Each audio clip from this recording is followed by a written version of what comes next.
pindah ke arah Sentosa dan dia ingin menguji mentalnya untuk menantang tuan rumah sendiri yaitu Siren Esports. Nah, pergerakan dari Giant Esports menggunakan Zipline untuk masuk ke area Sentosa menurut gua adalah salah satu ya bisa membahayakan sih. Buat sangat krusial banget buat Giant Esports, di mana kalau kita lihat di match-match sebelumnya, di mana Giant Esports juga berhasil eliminasi oleh pemain-pemain daripada Siren yang memang cukup istiqomah dan juga konsisten dengan pemosisian mereka di area Sentosa. Ditambah lagi sekarang ada pemain dari XCN yang mencoba peruntungannya masuk ke arah Sentosa. Jadi ada 3 tim kini mulai akuisisi Sentosa, tapi kalau misalnya dari segi penguasaan tentunya Siren lebih diuntungkan karena memang Siren tuh udah bulak-balik sih.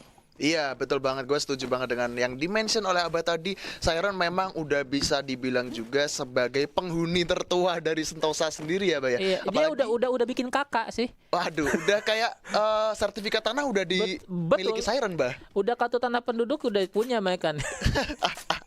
Dan kita sedikit moving ke in-game lagi karena di sini dari seorang Lennon sepertinya udah memantau keberadaan Rain yang udah ada di depan mata. Coba di tapping, itu dia satu headshot yang cukup baik karena Rain dan langsung di-end tanpa ampun. Dan kalau kita di sini sepertinya Lennon yang berhasil menculik satu orang dari XCN bakalan sedikit menunggu karena kalau misalkan terburu-buru juga berbahaya banget. Notabene-nya di Sentosa masih ada satu tim penghuni utama yang udah dijelasin sama Abah yaitu dari Siren Esports sendiri. Ini menarik nih, Kenapa dimana tuh? Giant Esports itu bener-bener belajar banget. Belajar dalam artian ketika dia di match pertama tuh di Sentosa, dia ngambil arah kanan, yaitu di pinggir-pinggir sungai, kemudian naik ke Mercusuar di atas. Itu akhirnya mereka fight dengan Siren, tereliminasi. Kini mereka ngambilnya ke kiri. Ke kiri. Ngambil ke kiri dia. Dia ngambil ke kiri. Oke, udah mulai aman dia tuh dan bahkan Sentosa mendapatkan sendiri kill atas harus XCN. tersisa begitu saja dan sepertinya Giant Esports bakalan mendengarkan riuhnya peperangan antara Siren dan juga XCN yang sepertinya bakalan kesusahan banget karena udah tersisa satu orang aja nih Abah.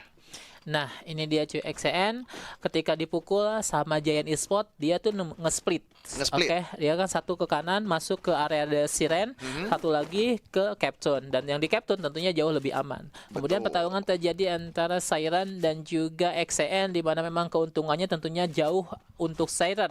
Oke, selain rumahnya Siren, mereka juga diuntungkan dengan high ground karena XCN main di low ground, dia main patahan. Nah, Betul. ini dia Giant Esports akan menjadi third party tapi barusan sedikit terlambat. Mau nggak mau nih mereka harus fight.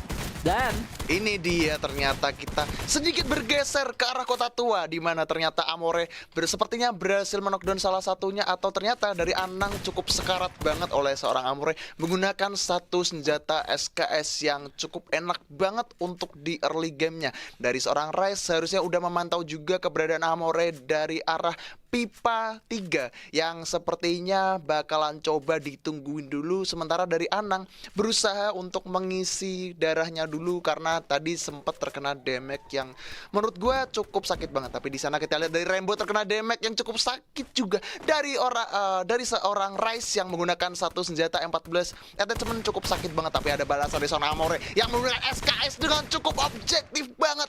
Apakah langsung bisa di-end? Sepertinya granat bakalan coba dilemparkan ke 1, 2, 3, 2 meledos dan itu dia gak ke end karena dia udah masuk ke dalam salah satu pipa yang masih bisa menyelamatkan nyawanya. Dan kita lihat ternyata bakalan coba di-revive oleh langsung di knockdown dan apakah masih bisa di-revive? Cukup sekarat banget sepertinya masih bisa di-revive tapi di sini KitKat bakalan sekarat banget langsung di NK karena di sini dari seorang kapten berusaha melakukan satu distraksi yang cukup baik juga. Double barrel juga udah dipersiapkan dan berusaha untuk merevive seorang KitKat yang ternyata masih bisa diselamatkan juga. Kalau kita lihat di sini sepertinya clash-nya bakalan berkelanjutan antara Giant Esports dan juga The Pillars. Kalau kita lihat dari Segil berusaha melakukan backupan fire menggunakan satu bareta yang cukup baik banget dari kapten. Coba dilemparkan satu pelontar mininya hand cannon berhasil knockdown seorang Bull. Coba di backup fire lagi dan lagi, tapi Captainnya harus terknockdown begitu saja dari seorang Ejak. Apa yang terjadi knockdown begitu saja di saat dua orang dari tim The Pilas. Bakalan bisa dari seorang Segil KitKat menyelamatkan timnya yang bakalan kesusahan banget dari KitKat melakukan backup dari atas, tapi di sini bakalan kesulitan banget karena di sini tersisa seorang Segil. Apakah Segil berusaha untuk kabur atau dia berusaha untuk maksain revive teman-temannya? Bakalan dari yang cukup sakit juga dari seorang Giant Igoy. Langsung di end begitu saja. Segil berusaha untuk naik ke dalam atas menara untuk merevive seorang KitKat. Bakalan sempatkah? Mana sempat, keburu telat. Ternyata masih sempat, dan ini bakalan langsung dikejar oleh Giant karena di sini ada juga tim 6 yang siap menjadi third party nih, Abah. Nah, KitKat yang sudah terknockdown, Segil menurut gua tuh cukup terlambat sih. Aduh. Wow, Eko dapat jadi third party ya. Segil tuh cukup Iya. terlambat mengcover daripada KitKat, sehingga tadi dia ada jeda ketika semua sudah knock, dia tuh diam dulu. Dia nggak nembak, dia juga nggak gerak, dia diam dulu sejenak. Kalau yang saya lihat, baru dia move. Jadi itu ada sekitar ya mungkin 5 detikan dia menunggu informasi dulu, dia nunggu komando dulu untuk melakukan revive ataupun back off. Betul sekali, Abah. Dan ternyata di sini Giant-nya nggak bisa bernafas dengan lega dulu karena ada tim Eko Esports yang sudah memberikan satu distraksi granat ke arah tim Giant. Di mana seorang Rainbow sepertinya bakalan sedikit menahan dulu. Coba dijamsur oleh seorang Opal. Opalnya masih cukup sekarat, tapi di sini bakalan langsung terdown oleh seorang Rainbow menggunakan satu double battle yang cukup baik, double barrel ternyata. Dan dari seorang Lemon yang bukan Lemon mencoba untuk memberikan distraksi, nggak bisa lagi. Distraksi yang diberikan akhirnya harus ditumbangkan juga oleh Eko Esports dengan 8 poin kill, Abah. Menjadi satu buah keuntungan bagi Eko Esports menjadi third party, di mana pemain Depila juga terpick up oleh pemain-pemain daripada Eko Esports. Sehingga ketika dia masuk ke arah di mana Giant Esports berada, pertarungan jauh lebih mudah, di mana Giant Esports sudah dalam keadaan yang mungkin belum siap dikatakan, karena kalau saya lihat HP-nya tadi ada yang 180 ya kan, jadi belum reset sampai 200, belum reset sampai ke 200 HP. Bahkan untuk face-nya juga helmetnya juga akan sedikit lebih low atas pertarungan yang sedang terjadi. Meskipun mereka bisa looting mayat-mayat dari pemain-pemain The Pillar, tapi tidak bisa menggantikan face bahkan helmet yang sudah mereka rusak. Oke, apalagi kalau ditambah dengan skill-skill Hayato yang memang punya damage yang cukup keras terhadap face dan juga helmet. Yes, betul sekali, Abah. Tapi kita simpan sejenak karena di sini bakalan terjadi clash juga antara GRC dan juga NJID, di mana Marvin ternyata yang harus udah ditumbangkan begitu saja. Dari seorang Marsha melakukan jump dengan cukup baik menggunakan double vektornya, tapi ada satu pop up goal yang cukup baik. Coba ditungguin di mana tempatnya. Dan kalau kita lihat vektornya terlalu jauh dari seorang Marsha, kayaknya nggak bakalan bisa melakukan firing karena tim GRC yang bakalan melakukan pop up goal juga. Iki sepertinya berhasil mendapatkan satu knockdown dari seorang Joe. Bakalan coba ada balasan kah karena di sini Marsha bakalan melakukan reviving kah? Coba di spray lagi dan lagi, berhasil mendapatkan satu knockdown dari seorang Randy. Randy-nya nggak bakalan bisa selamat lagi karena di situ dari seorang Lim bakalan coba dikasih peluru yang cukup panas banget, dan ini menjadi sesuatu hal yang merepotkan juga untuk GRC karena dia ada di luar circle dan udah ditungguin juga oleh NJID. Tapi sepertinya dari Iki bakalan commit to rush. Coba looting dulu, ternyata Chrono diaktifkan, udah ketahuan juga kah satu pelontar yang cukup, apakah bakalan langsung ditembakkan ke arah tim 2. Dan sepertinya dari NJID nggak menyadari keberadaan GRC yang ada di luar circle nih, Abah. Mungkin objektifnya lebih ke zona sih. Dia lebih nunggu di zona aja dibandingkan dia harus bertarung di circle. Dan kalau kalian Almandia sendiri, zonanya itu sesuai sama prediksi gua, coy. Kenapa Lu tuh? percaya nggak? Zonanya itu sesuai sama apa yang gua bilang tadi. Pocinok, Ada kan? di area Pocinok, Mas Elektrik dan Vector di tengah-tengahnya. Tapi betul sih, Mbak. Untuk circle sementara ini lebih didominasi ke arah Pocinok, dan Pocinoknya bakalan jadi tempat pertumpahan darah yang cukup banyak squad yang udah pada kumpul, dan sepertinya ada di Bonafide.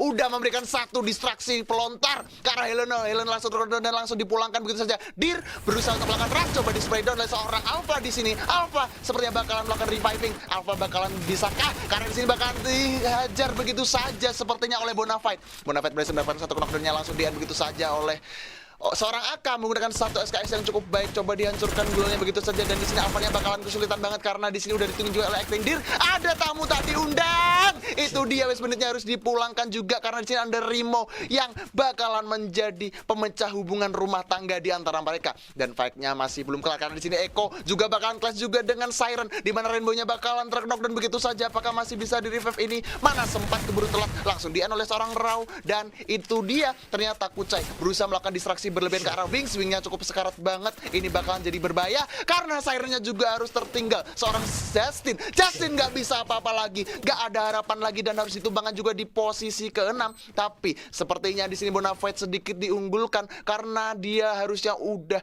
mendengarkan recoknya peperangan antara beberapa tim yang udah clash. Ya, NXL yang udah tahu juga udah notice pertarungan yang terjadi, dia holding, mungkin ingin mengamankan poin yang sudah mereka dapatkan di match sebelumnya. Dan lagi-lagi hal yang menarik adalah meta Chrono yang memang cukup punya warna dan cukup mendominasi sekali, dimana kalau kita lihat Alok udah mulai cukup tertinggal atau ditinggalkan. Dan tadi dari match-match sebelumnya juga atau dari pertarungan-pertarungan sebelumnya, pertarungan itu cukup menarik dimana Granat dan M79 punya peranan penting untuk melakukan rush ke arah satu tim. Yes, betul sekali Abah, dan di sini sepertinya Pochinok bakalan berdarah banget dari seorang Fanzone, bakalan melakukan distraksi ke arah NJID, tapi Extindernya bakalan terus dan begitu saja dari Kimitsnya bakalan di revive oleh seorang Exers karena di sini berusaha untuk dilakukan penutupan terhadap duel, tapi Exersnya harus knock dan begitu saja. Terus seorang Ahnaf dan juga Fakih yang bakalan kesulitan banget melakukan reviving karena di situ bener-bener digempur banget dari lantai rumah 2 karena di sini bakalan jadi clash yang cukup panjang banget. Penumpukannya bener-bener terjadi di Pochinok, Abah. Betul, Yes. karena circle akhirnya juga udah mulai ngalah ke Pochinok. Ya, itu dia Abah. Dan sini sepertinya dari seorang Aka nggak bakalan bisa kemana-mana karena langsung coba di spray, dibombardir. Tapi dari Aka berusaha untuk turun, dikejar oleh NJID kah? Karena di sini Aka bakalan kesulitan banget karena di sini bakalan harus berhati-hati juga dari NJID. Kalau nggak berhati-hati, ada juga tim Bonafide, Abah. Betul. Ini dia cuy penumpukan pemain yang cukup luar biasa di banyaknya di area Pochinok bagian bawah, dan memang akan sangat-sangat sulit sekali mereka karena akan open banget, ya kan, kecuali obstacle yang tersisa cuma pagar dan juga pohon. Ya, tersisa pagar dan juga pohon. Tapi kalau kita di sini sepertinya Rimo nggak bakalan ngasih jalan masuk, ditutup semua pakai balik glual yang cukup banyak sekali, di mana seorang Exer lagi-lagi harus terkena dan coba di revive oleh seorang Fakih. Fakihnya juga harus terkena dan begitu saja. Tersisa 2 orang dari Kimits dan juga Ahnaf bakalan kesulitan banget. Ada pop up glual yang cukup baik juga digunakan untuk menutup jalan masuk ke arah rumah kayu dari Iki. Sepertinya nggak bakalan kasih ampun juga karena di sini udah mengumpulkan 7 poin kill, tapi Rimo Arjuna juga harus ditumbangkan di posisi keempat. Fight yang cukup panjang banget karena di sini masih ada NXL yang siap menambah kerecokan di Pochinok karena di sini dari seorang Mat ternyata berhasil terkena dan juga apa yang terjadi, Sugi berusaha untuk melakukan rush, coba di cover dulu karena di sini nggak bakalan sempat lagi ke ada Eko Esport yang udah mendengarkan riuhnya peperangan antara mereka juga. Coba ditungguin bakalan jadi kelas panjang, coba jam shoot Suginya terkena dan bisa jadi seorang Cupai, apakah masih bisa sang mantan juara dunia di sini? Nggak bisa lagi. NXL juga harus dipulangkan di posisi ketiga. Reza Eko Amore, dan itu dia Buya for Eko Esports untuk match keempat kali ini.